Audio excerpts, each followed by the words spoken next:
C'est l'heure de l'histoire du jour. Laura nous a donc rejoint comme chaque jour à 16h30.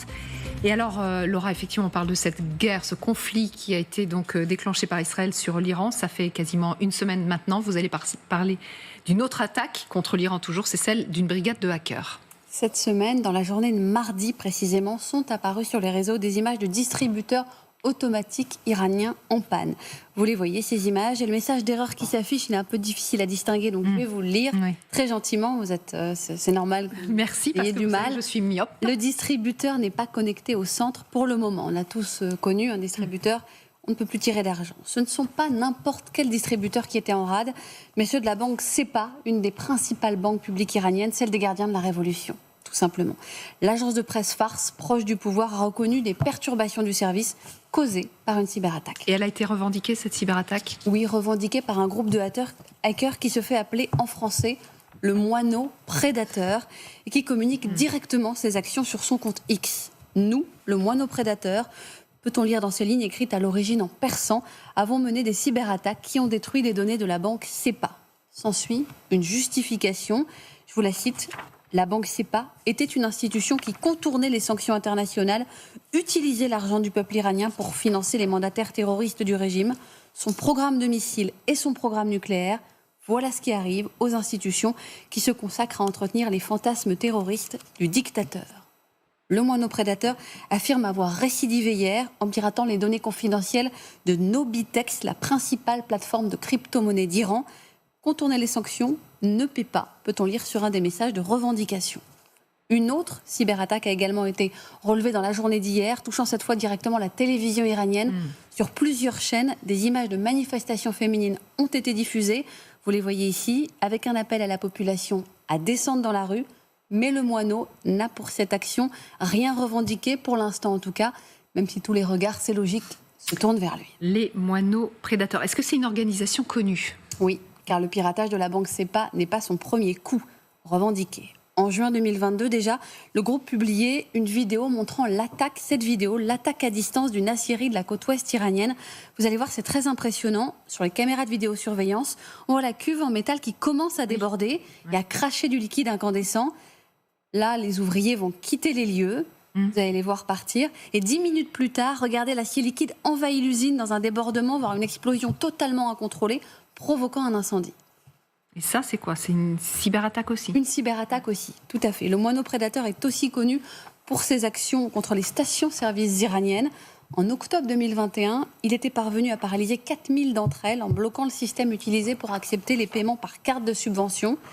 Clou du piratage, sur les écrans des pompes, s'était affiché un numéro de téléphone présenté comme celui du bureau du guide suprême pour que les citoyens puissent se retourner vers lui et appeler pour se plaindre. D'accord, bien joué. Décembre 2023, 2 mois après le 7 octobre, nouvelle attaque toujours contre les stations-service, similaire à la première. Cette cyberattaque est une réponse à l'agression de la République islamique et de ses alliés dans la région. Pouvait-on lire dans un message de revendication publié par le groupe, Khamenei jouait avec le feu à un prix. Alors, qui se cache derrière ce groupe ? Est-ce que ce sont des opposants au régime ? Ce qui paraît admis, c'est que c'est un groupe lié à Israël. D'accord. Mais est-il vraiment un groupe de hackers indépendants ? Comme sa communication laisse entendre, le doute est permis, beaucoup doutent. Sa sophistication technique suggère une probable implication d'un gouvernement ou de l'armée, écrivait le magazine américain Wired dans une enquête consacrée aux moineaux en janvier 2024. Regardez, la presse israélienne est encore plus précise. D'après ces informations, le groupe appartiendrait à l'unité 8200, vous savez, la principale unité de renseignement électronique du pays. Elle serait composée d'au moins 7000 soldats et bénéficie d'une certaine réputation. C'est probablement la meilleure agence de renseignement technique au monde, affirme à son sujet le directeur des sciences militaires du Royal United Service Institute, vous savez, le très réputé groupe de réflexion militaire britannique. Elle est fortement soupçonnée d'ailleurs d'être à l'origine du virus Stuxnet, introduit dans les années 2000 à l'intérieur de l'usine iranienne de Natanz, un des principaux sites nucléaires du pays. Israël, là non plus, n'avait jamais revendiqué officiellement l'action. Exactement. Merci beaucoup, Laura. Damien Bancal est en direct avec nous. On va tenter d'en savoir davantage grâce à vous, journaliste spécialisé en cybersécurité, fondateur du blog zataz.com. Vous le connaissez, vous, ce groupe, alors, les moineaux prédateurs ? Oui, bonjour. Alors, il faut savoir que ce petit moineau, on le connaît depuis 2018. C'est quelqu'un qui est très prolixe sur les réseaux sociaux. Il parle énormément, il diffuse énormément d'informations. Alors, souvent en hébreu, très souvent aussi en anglais. Et il faut savoir qu'il y a des choses qui sont très marquantes, très communicantes. C'est l'art de la guerre, faut-il le rappeler. Et aussi des choses qui font tendance plutôt à un simple pirate informatique qui profite d'une occasion pour faire parler soit sa motivation clairement géopolitique, soit tout simplement une motivation de pirate informatique. Mais il est connu, oui, il est connu pour parler, pour montrer et peut-être effectivement agir. Et c'est Israël qui est derrière, ça ne fait aucun doute pour vous? C'est très compliqué à savoir. Il faut Ouais. savoir que les pirates informatiques, il en existe des milliers sur Internet. Et aujourd'hui, un État faire appel à des pirates informatiques, on ne va pas se voiler la face, c'est tout à fait possible. Juste un exemple, on parle beaucoup des pirates pro-israéliens, ils sont une petite quinzaine. Les pro-iraniens, ils sont plus d'une centaine. Ce sont souvent des adolescents, ce sont souvent des informaticiens qui ont des motivations soit tout simplement familiales. Voilà, je veux protéger ma famille de la guerre, je veux protéger mon pays, ou des nationalistes. Alors, dans tous les cas, ils ont tous un même message, stop à la guerre. Donc déjà, on a cet élément-là. Ensuite, est-ce qu'il est véritablement, on va dire, contrôlé par un service de renseignement quel qu'il soit ? Pourquoi pas? Sauf qu'on a pu voir des actions du même pirate informatique s'intéressant par exemple à alerter le gouvernement américain parce qu'il avait trouvé une petite faille en passant par un système d'alerte publique. C'est très tendancieux. Donc du coup, aujourd'hui, les services de renseignement, je vais être très honnête avec vous, ils n'ont qu'à piocher dans un vivier d'internautes plus ou moins bienveillants et dans lequel voilà, un pirate a une possibilité d'une entrée. Il faut savoir qu'un pirate informatique aujourd'hui n'a pas besoin d'être un génie, il a besoin d'avoir une chance une seule fois.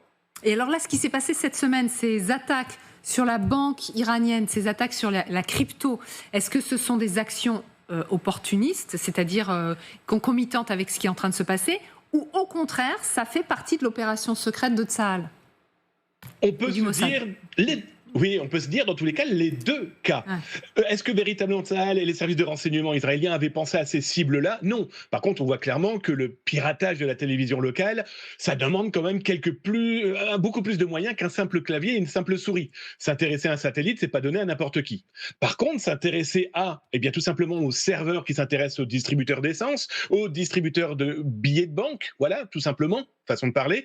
Il suffit d'avoir les accès, il suffit juste d'avoir même les outils qui vont bloquer l'entreprise par une masse d'informations. Ce type d'attaque, ça existe depuis des années. Il faut savoir que, par exemple, ce genre de tentatives, on les connaît depuis malheureusement cette guerre qui impacte la Russie et l'Ukraine, où on a aussi là des activistes des deux côtés, et activistes avec un grand H, pour jouer avec le mot hacker. Eh bien, on a la cyberarmée ukrainienne, on a la cyberarmée russe, et on se rend compte qu'au milieu de tout ça, on a surtout des nationalistes. Donc, exactement le même principe. Mais maintenant, un service de renseignement, il a qu'à piocher. Oui, là, on a bien compris grâce à vous. L'objectif, alors, c'est quoi pour vous? Là, par exemple, cette semaine, de s'en prendre à la télévision, en même temps de s'en prendre aux cryptos et à la banque? Alors, c'est l'art de la guerre. Je vous invite à relire, si vous le souhaitez, l'art de la guerre de Lao Tse ou alors l'art de la guerre de Machiavel. La communication est aussi un élément, est une véritable arme. Alors, on fusionne plein de cyberattaques. C'est simple, tenter de bloquer l'Internet est une cyberattaque. Bloquer la télévision par la diffusion de vidéos, c'est une communication de guerre classique.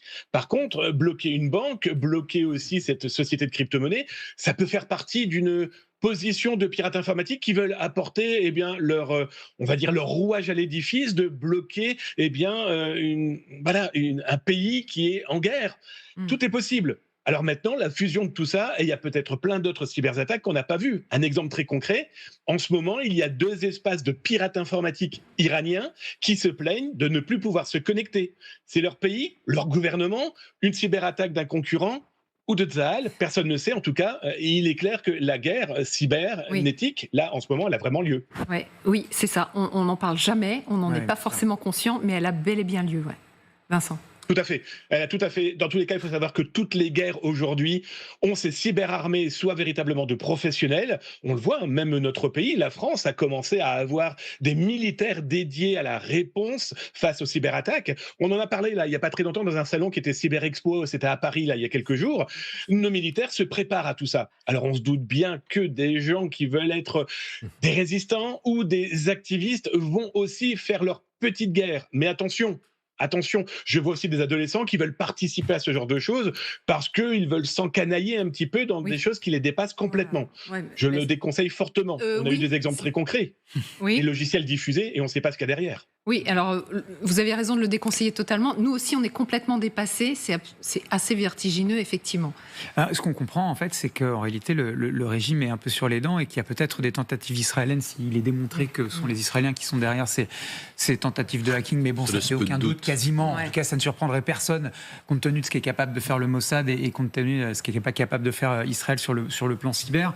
On voit bien qu'en fait, l'idée, c'est quand même peut-être de pousser à un moment donné cette population à se soulever. Si elle n'a plus accès à ses banques, qu'elle ne peut plus retirer de l'argent, qu'elle ne peut plus aller acheter du pain, à un moment donné, la colère monte. Et c'est ce que craint par-dessus tout, évidemment, le régime, que cette opération israélienne, elle provoque un soulèvement. Je vais vous donner simplement un exemple en ce moment.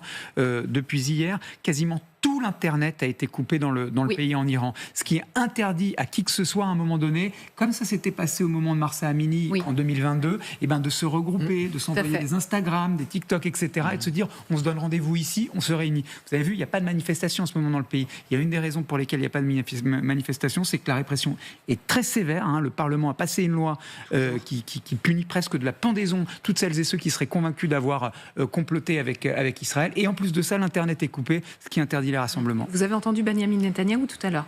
On va donner toutes les conditions pour que le peuple iranien se retourne contre le régime. Oui. Après, ce qui va être compliqué, c'est que le maillage de la terreur est tel que personne n'a envie d'être pendu dans les 24 heures. Bien sûr. Et tant que vraiment les GRI et tout le système sécuritaire ne sera pas ébranlé, les gens ne bougeront pas trop, sauf coup d'État interne, puisqu'on sait qu'il y a d'énormes dissensions. Pour revenir à Mono Predator, ce qui est très malin de leur part, c'est qu'ils s'attaquent à des cibles molles. Des cibles auxquelles on ne pense pas, des cibles non durcies.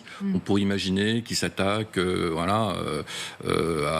programme d'enrichissement, etc., nucléaire. Non, ils s'attaquent à des choses auxquelles on ne pense pas nécessairement, mais qui font excessivement mal. Et en ce qui concerne leur lien avec les services de renseignement, et en l'occurrence l'Aman, le service de renseignement militaire israélien, qui dispose de cette unité 8200, il est clair qu'ils ont été pris en compte obligatoirement. Les enjeux sont tels qu'on ne peut pas laisser des gens agir de manière indépendante du plan combiné israélien.